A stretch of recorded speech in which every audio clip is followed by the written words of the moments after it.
इस टॉपिक में हम बायनॉमियल डिस्ट्रीब्यूशन के एक थ्योरम को डिस्कस करेंगे। वो थ्योरम क्या है?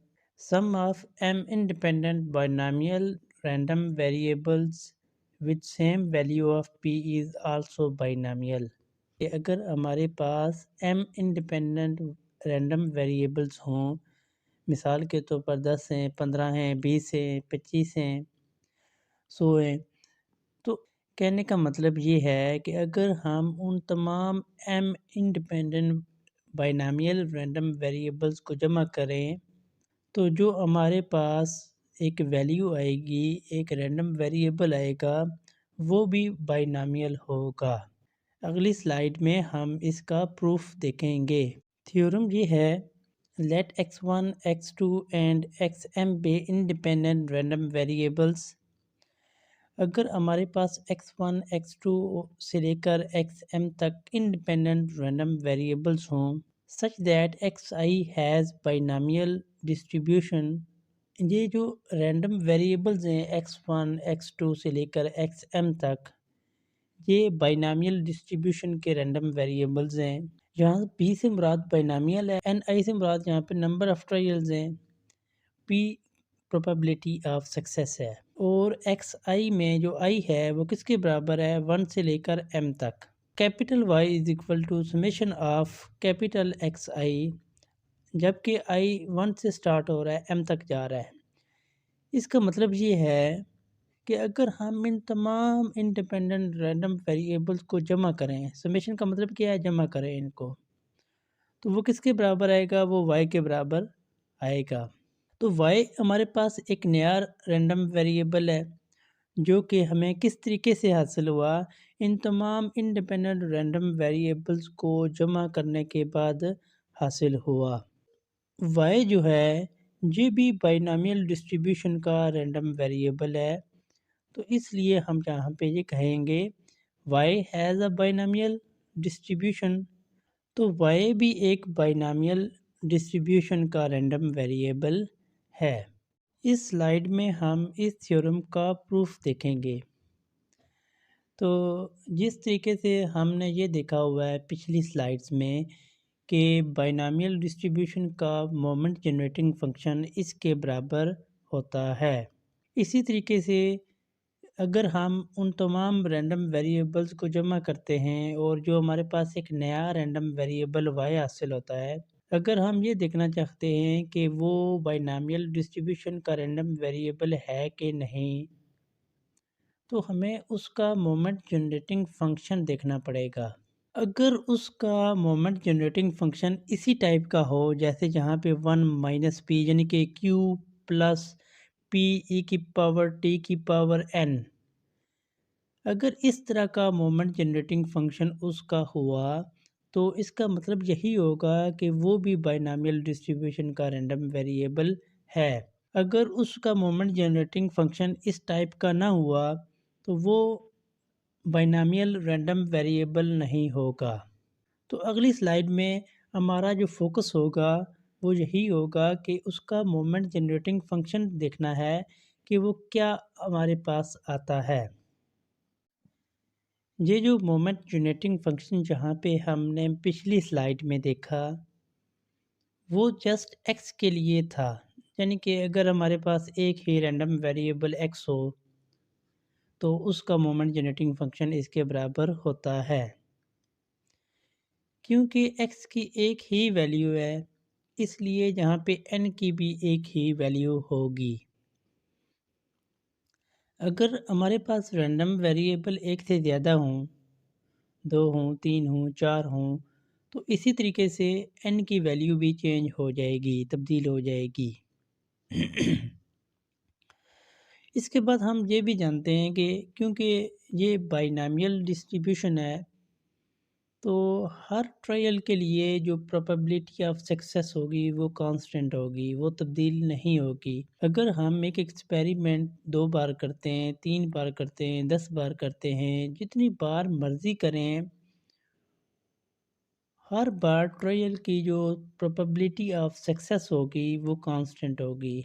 तो यहाँ पे यही लिखा हुआ है, P1 is equal to P2 is equal to P3 is equal to PM is equal to P से मुराद सबकी प्रोबेबिलिटी क्या होगी, बराबर होगी, कांस्टेंट होगी।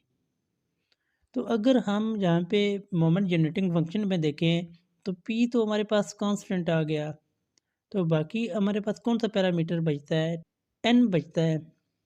तो N को हम किस तरीके से देखेंगे, moment generating function of x i, यानी कि एक से ज़्यादा रैंडम वेरिएबल्स अगर हों तो उस सूरत में हम मोमेंट जनरेटिंग फंक्शन कैसे लिखेंगे। हम लिखेंगे M X I T is equal to 1 minus P plus P E की पावर टी की पावर एन आई।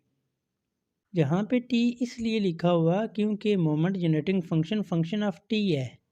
देखें जहाँ पे ई की पावर टी है तो टी का फंक्शन है।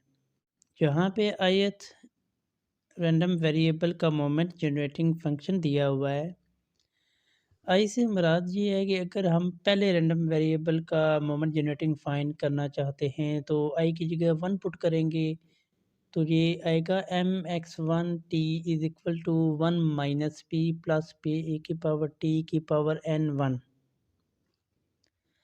और अगर हम दूसरे रैंडम वेरिएबल का मोमेंट जनरेटिंग फंक्शन फाइंड करना चाहते हैं तो 2 पुट करेंगे, तो यहाँ पे आएगा एम एक्स टू और यहाँ पे पावर एन 2 आ जाएगी।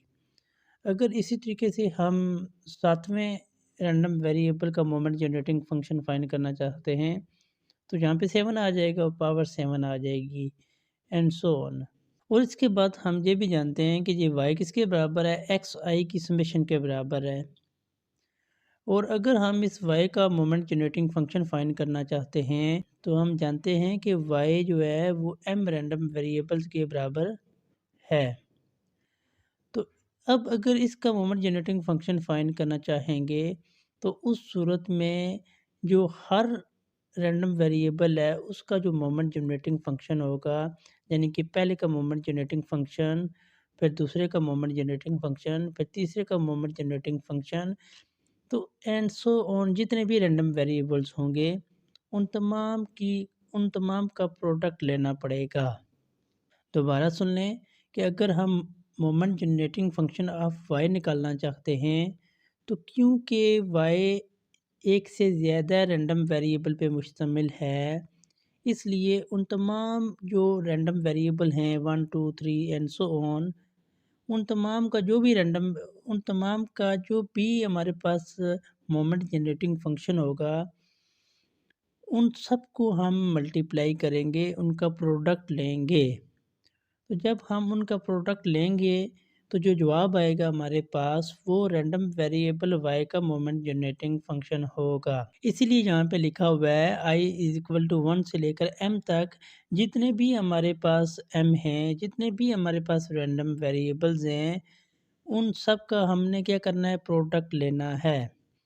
तो इसलिए यहाँ पे लिखा हुआ है 1 minus P plus P E की पावर टी की पावर एन आई, ये एक रैंडम वेरिएबल का मोमेंट जनरेटिंग फंक्शन है और हमने m रैंडम वेरिएबल के मोमेंट जनरेटिंग फंक्शन को मल्टीप्लाई करना है। तो अगर देखा जाए जैसे मिसाल के तौर पर x डॉट इस तरीके की एक्सप्रेशन हो हमारे पास, तो हम लिखते हैं x की पावर 3, क्योंकि इसकी पावर भी 1 है, इसकी 1 है, इसकी 1 है, तो बेस सेम है। तो हम क्या लिखते हैं, x की पावर, जब पावर्स ऐड हो जाती हैं तो ये x की पावर 3 हो जाता है। इसी तरीके से जहाँ पे देखें 1 minus P plus P E की पावर टी की पावर एन आई है, तो बेस सेम है, सबकी बेस यही आएगी 1 minus P plus P E की पावर टी। तब्दीली कहाँ पे आएगी, पावर्स में। यहाँ पे क्या होगा, n1 दूसरे के लिए होगा n2 डॉट ऐसे, फिर डॉट आएगा 1 minus P plus P E की पावर टी की पावर n3 डॉट, इसी तरीके से ये बेस इसी तरीके से होगी। पावर्स कैसे आएंगी, n1 दूसरे के लिए आएगी n2, फिर तीसरे के लिए क्या आएगी n3, तो करते करते आखिर आखिर वाली क्या आएगी nm। तो बेस सेम है, इन सब पावर्स को हम क्या करेंगे, जमा करेंगे। तो जमा कैसे करेंगे जी, देखें पावर्स को हमने जहाँ पे जमा किया हुआ है एन आई, यहाँ पे देखें लिखा हुआ है एन आई, और आई कहाँ से स्टार्ट हो रहा है, देखें 1 से स्टार्ट हो रहा है, कहाँ पे एंड हो रहा है, एम पे एंड हो रहा है, इसलिए 1 से स्टार्ट है, एम पे एंड हो रहा है। तो ये पावर ऐड हो गई हैं। अगर इस मोमेंट जनरेटिंग फंक्शन को गौर से देखा जाए तो ये क्या बन गया है, 1 माइनस पी की जगह क्यू प्लस पी ई की पावर टी की पावर ये टोटल नंबर ऑफ एन।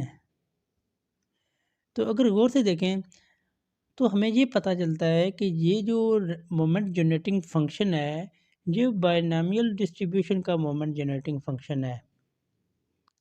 इस टाइप का moment generating function binomial distribution का होता है। और ये मोमेंट जनरेटिंग फंक्शन किसका आया, y का हमारे पास आया। अगर y का मोमेंट जनरेटिंग फंक्शन इस टाइप का आ रहा है कि वो बायनॉमियल डिस्ट्रीब्यूशन का है, तो इसका मतलब ये है कि y हमारे पास बायनॉमियल डिस्ट्रीब्यूशन है। तो इसलिए हम लिखेंगे कि जो y है इसकी बायनॉमियल डिस्ट्रीब्यूशन है।